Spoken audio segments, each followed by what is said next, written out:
Congressman West, is it time for the government to be shut down if the White House and Congress can't agree in order to force the president's hand and compel him to do what we hired him to do, which is run the government within the confines of the Constitution and only with the money he collects from taxes and other fees? Well, you're absolutely right, Judge. You know, what we have to look at is the president is the chief executive officer of this corporation called the United States of America.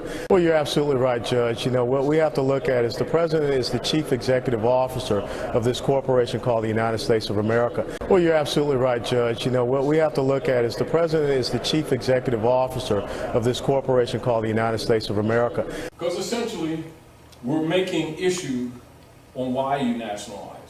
But it must become yours. It can't be because we're trying to convince you of anything. We're giving you facts, and if you can't figure it out with this, then it's a lost cause. Meanwhile, the world is not going to sit around waiting for us either. Because while they're asleep, they're going to try to kill them off because they're the real predator. You see the point? Because they're the heirs to the estate. And if they want to be black, they want to help them stay black. And they're going to make them disappear, too. That's what King Alfred Rex 84 is really about. The extermination. So when we see Mike Brown's and Eric Garner's, that's King Alfred. You got that correct. Now, just as an interim, let's just go here as an example. As an example, and let's also show what everybody else in the world knows, except our people. We don't even want to read all of it. Just start from here. Read, just anybody get grab the mic. Just start. Go ahead. Turn the mic on. Just start from the top. What's even there? Treaty of Peace and Friendship, 1787 and 18. Is that saying 86 or 36? 1836. 1836. Constitution for the United States of North America. Sources of their actual, anciently adopted philosophies that pre-established ancient Gnosticism was the intellectual motivation behind their major speeches, statements, associations, and actions. The majority of European males mentioned in early United States history and many of the less recognized others, meaning at Pennsylvania House, Independence Hall, where Masons, oft referred to as Freemasons. These are the names of, and a small example and number of, just some of the well-known men who were members and operative officials of the various Masonic lodges functioning in early United States history at North America. You won't read. Benjamin Franklin, Paul Revere, Thomas Jefferson, John Adams, Lafayette, George Washington, and at least 12 of his generals, John Hancock, James Monroe, Arthur Sinclair. Now, we're going to skip that and then bring you to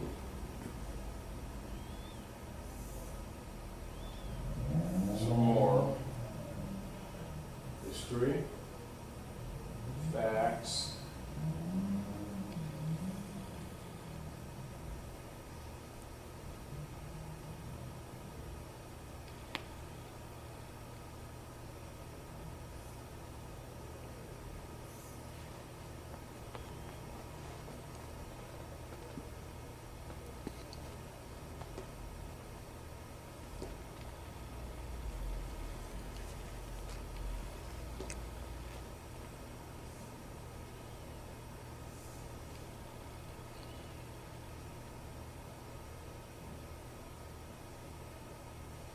Now,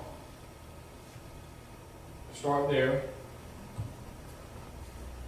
These true political facts become even more evident with the exposure of some of George Washington's correspondence mailed or delivered to the Sultan of Morocco.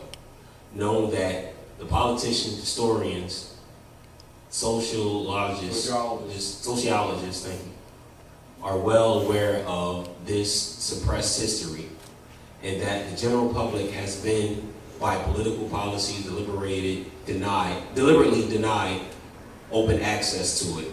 This is due to institutionalized black codes, noir, social control. Consider that many social, economic, and political motives and nuances are and have been determined by those who have this knowledge. The names and dates of government service tenured by the early President of the United States Republic are the following. John Hanson, a man of Moorish descent, was the first president for the United States of North America after adopting of a Republican form of government under the jurisdiction of what was originally called the Congress of the Confederation, operated and administered.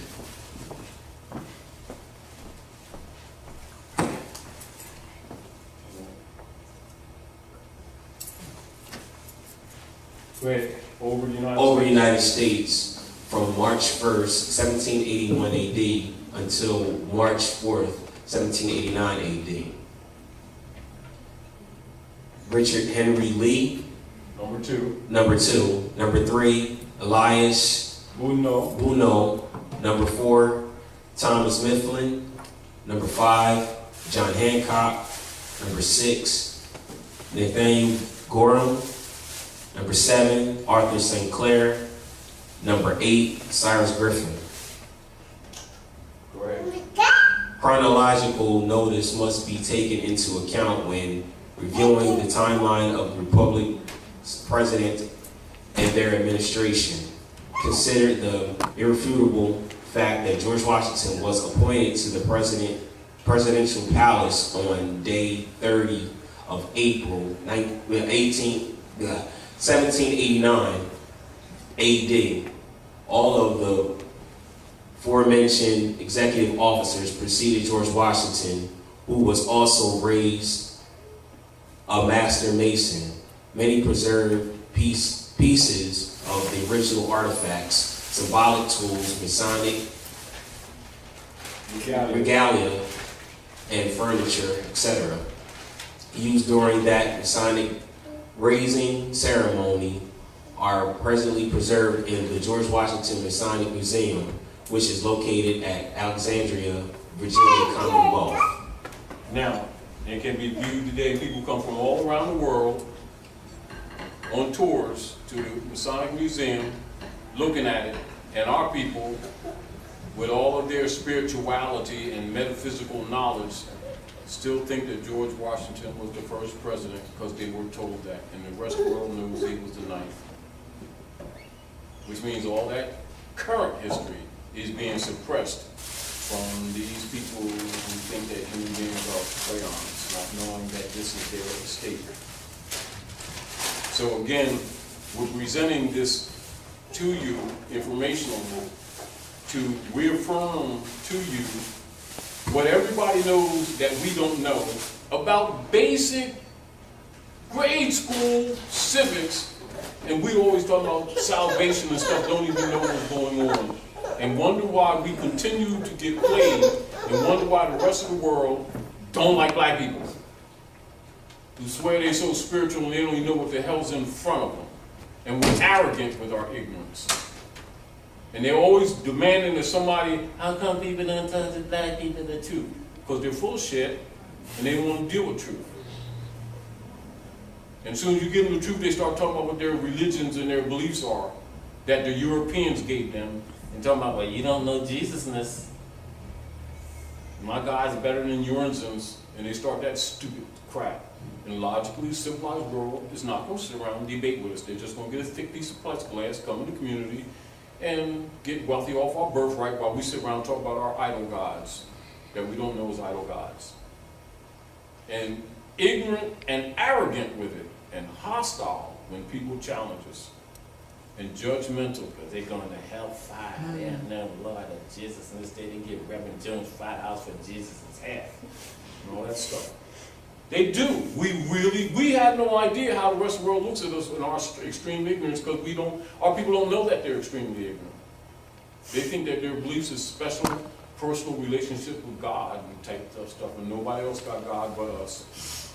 Babies are dying younger and younger. Families are falling apart. There's no solid, sound personal relationships. They have very few, if any, sound businesses, and they keep lying to their children how saved they are.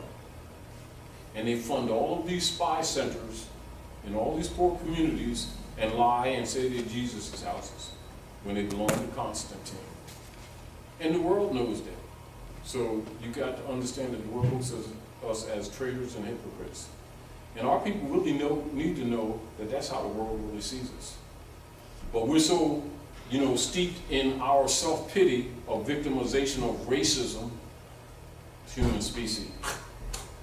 You know what that is, that we ain't even paying attention, that the world sees us as being full of crap, and most of our suffering is from our own making and our own prejudices that we've charged when everybody else, the rest of the world already knows this information, so they already know it's almost futile to have this kind of conversation with our people. Because the first thing they start saying, you need to take your children and go play on I-95 because you don't know the Lord is. You ain't saved, you ain't prayed, and all that stuff. They worshiping Constantine. Do you understand what I'm saying to you? This is reality. Now, of course, when you know these things, you understand that they're living off your birthright, and so you know that for you, me, we, anybody to begin to restore the estate that you must be in your proper person because you have no claim of the state outside of that. And so, continue and go ahead and read this. And you're going to read both that and the letter, and then we're going to just talk. If you want to read something, you can. Go ahead. What's this? My glasses. What do you mean? Really? 125. It's cutting off. I'll read it though. Go ahead. Go ahead. Slime, brother. Come on, babies. Yes. Ain't seen y'all in a minute. No, not that. What's up, little brother?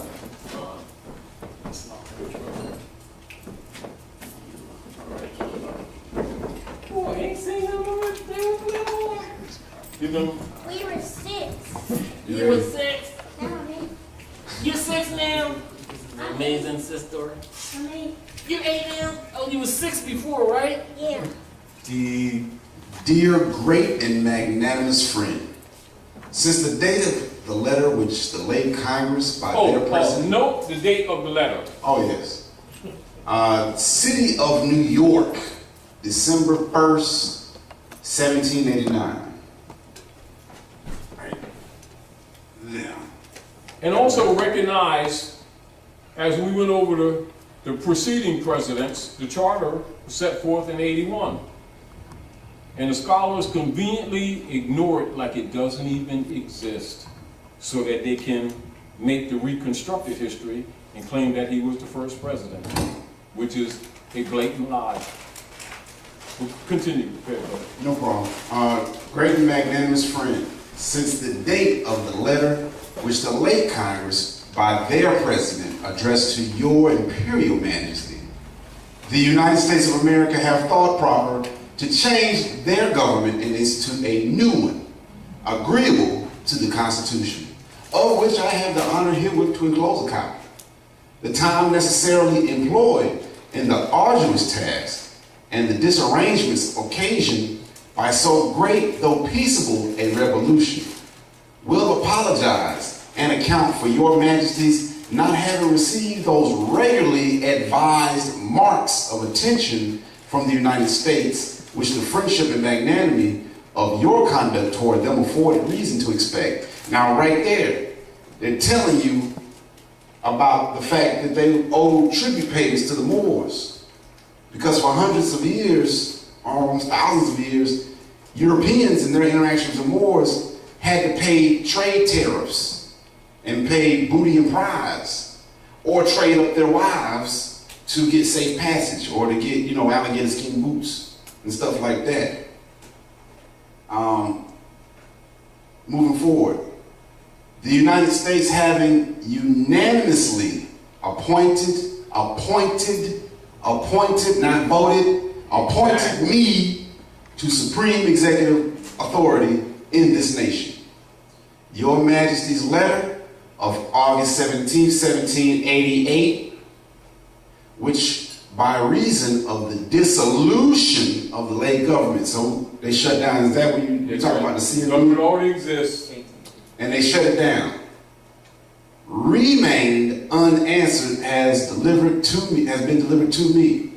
I have also received the letters which your Imperial Majesty has been so kind as to write in favor of the United States to the Bashars of Tunis and Tripoli. When the Treaty of Peace and Friendship was done, realized that the Sultan of Morocco was the first one to put his sign and seal to it. The Beys of Tripoli and Bashars of Tripoli and Tunis weren't so, how should I put it? They weren't supportive. They weren't supportive at all. They didn't trust them. They didn't trust them at all because they already knew what was going down. Yeah. Period. So where was I have also received the letters to which your Imperial Majesty has been so kind to write in favor of the United States to the Bashars of Tunis and Tripoli, and I present to you the sincere acknowledgments and thanks of the United States for this important mark of your friendship with them. See, right there, you've already got a pattern. They give you false promises and thanks in place of actual value and land and gold and silver coinage. But anyway, we regret greatly the hostile disposition. We greatly regret. We greatly regret the hostile disposition of those regencies toward this nation who have never injured them and is not to be removed on terms of our power to comply with. We keep up with the taxes. They couldn't keep up with the taxes. Period. Within our territories, there are no mines, whether of gold or silver, and this young nation, just recovering from the waste and dissolution of a long war. Go ahead down the bottom here. Turn the page. Yeah. Next. Long war, have not as yet had time to acquire riches by agriculture and commerce. They didn't know how to work the land. That's why they had to create a slave race out of us. That's why they had to separate the quote-unquote darker natives from the lighter natives. And then they went into Christian Black Code, said that Negroes and Indians couldn't dwell amongst each other because they, what? Couldn't tell us apart. Moving forward. But our soil is bountiful and our people industrious, the ones we're going to enslave. And we have reason to flatter ourselves that we shall gradually become useful to our friends. The encouragement which your Majesty has been pleased generously to give our commerce with your dominions, right there. Whose land is it? Exactly. It ain't theirs. It is the obvious. Complete obvious. Now, it's completely keep obvious. in context. Now understanding what the land is, distinguished from the corporation colony that has colonized the land, which is your incorporation papers there. Well, those who don't know the history think that that corporation is the country, which is actually Morocco. See why it's necessary for this information to be suppressed on their part. However, it is not unknown by scholars. You get the point? Now, the point being made is, if these people can tell what Prophet Muhammad did and what Jesus did and what Moses did, what the Bible means, and what's going on in ancient Kemet, etc., and don't even understand what's going on in the contemporary world, see why the rest of the world is disgusted with these people. Common sense is the highest science known to man. Continue, brothers, and analyze. All right. The punctuality with which you have caused the treaty, that's a contract, with us to be observed, and the just and generous measures taken in the case of Captain Proctor make a deep impression on the United States and confirm their respect for and attachment to your Imperial Majesty. When you check the story about Captain Proctor, he was a European who was doing some trade in the wrong area at the wrong time. He got snatched up by some pirates of the Caribbean, so to speak, Moors, Barbary pirates, the Barbary Wars, from the halls of Montezuma to the shores of Tripoli. That's in the Marine song. They're talking about the Moors. They're talking about the conquering of our lands. But let's finish this up. And confirm the respect for and attachment to your Imperial Majesty. It gives me great pleasure to have the opportunity of assuring your Majesty that while I remain at the head of this nation, I shall not cease to promote every measure that may conduce to the friendship and harmony which so happily subsists between your empire and them, and shall esteem myself happy in every occasion of convincing your Majesty of the high sense which in common with the whole nation, I entertain the magnanimity, wisdom, and benevolence of your Majesty. May the Almighty bless your Imperial Majesty and our great and magnanimous friend with his constant guidance and protection. Signed, George Washington. So right there, we got a couple of things going on, right? First off, we recognize they're colonizers. Remember, they weren't recognized as a nation until they got this deal done.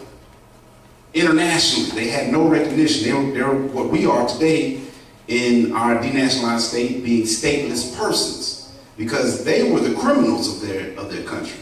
They were the rapists, the murderers, and the killers. They were the ones with the life sentences, okay? They had an offer to go on this great voyage across the ocean, maybe to their peril, but it's better than sitting around in a jail cell, okay? So they hopped on the ships and they came over here in the droves, and they did it in a constant flow, right? And when they got here, they didn't know what to do. They were starving. And then we get the whole Thanksgiving story when we actually fed them ungrateful suckers and taught them how to work the land, right? Then you fast forward past the revolution, and they're trying to get their bearings straight. They need somebody to be their friend. They need a trading partner because they don't know how to work the land. The only people that they can deal with are the owners or the landlords, right? Realize that what Taj was telling me earlier, Lord is a designation for human beings. So when you're talking about lords, you're not talking about, God, quote unquote. You're talking about someone who is given authority to dispensate, who gets what on the land. Typically that would be the royal families or the Moors or the brutish Moors. If you're talking about Britain. Or the lords. Or the lords. So whenever you're dealing with landlord tenant, right, you're the true landlord. Keep that in mind at all times whenever you're dealing with anybody in terms of commerce, because if I've got gold and I got silver in my backyard, well, that's mine, right?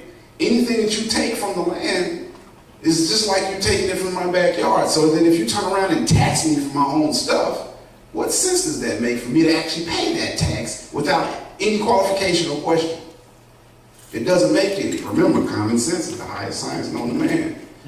So, when you're talking about Georgie and his statements, he tells you outright, our commerce, remember, it's just business with your dominions. We're just here to do business on your land. We're just in your backyard, we're going to dig this up. And the original agreement was to pay us for it. That was why we had them paying tribute payments. But every time we snatched them up, we would take not only the payment that was owed to us, but we would take the women, the children, the gold, the silver spoons, and everything else. And we slaughtered them by the droves. So our karmic debt is what got us here.